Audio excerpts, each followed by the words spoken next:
There's no way I can answer that with a yes or no.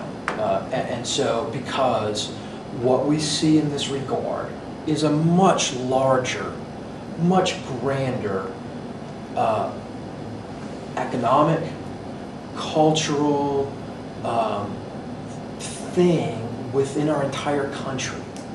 And there's no good reason to me why a concept of neighborhood schools and allowing children to go to the school that's most closely to where they live has to have or should have or could even have that kind of connotation that your question brings to it. It's a much bigger, it's a problem in our society that we should be working in lockstep with all levels of government to do the kinds of things that need to be done so that no matter where in the city you live, there's a mix of culture, race, socioeconomic. I mean, that's not, yeah. As a school board member, you have, one of your jobs is pupil assignment. Do you see yourself taking a role in using student assignment to change the composition of schools? No.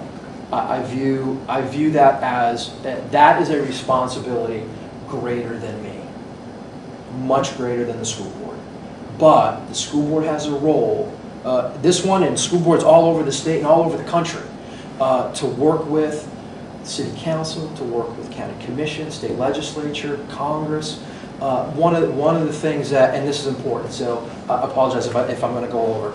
We all know about Project Lift and the great philanthropy and the money that's being raised to work within the feeder schools over in the West Charlotte district. I have a major problem that those monies are by and large going to be directed at the actual schools.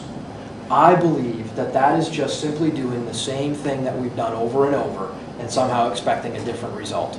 It's not going to work.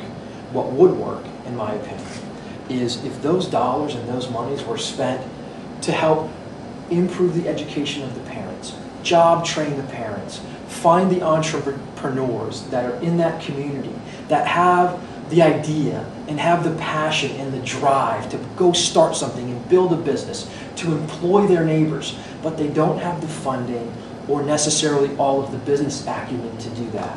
We should be driving money there. We should be using those monies to attract businesses to come in and really have a major and a positive impact on the economics of that part of town. And we could do that. We truly could do that. And that's the way that's the mentality and approach that changes things in a meaningful and real way generationally. And we oftentimes get stuck looking at today's problem today instead of taking a much grander and a much larger view of we could do that today, but what if we took a bigger vision and tried to solve it for 10 to 15 years down the road?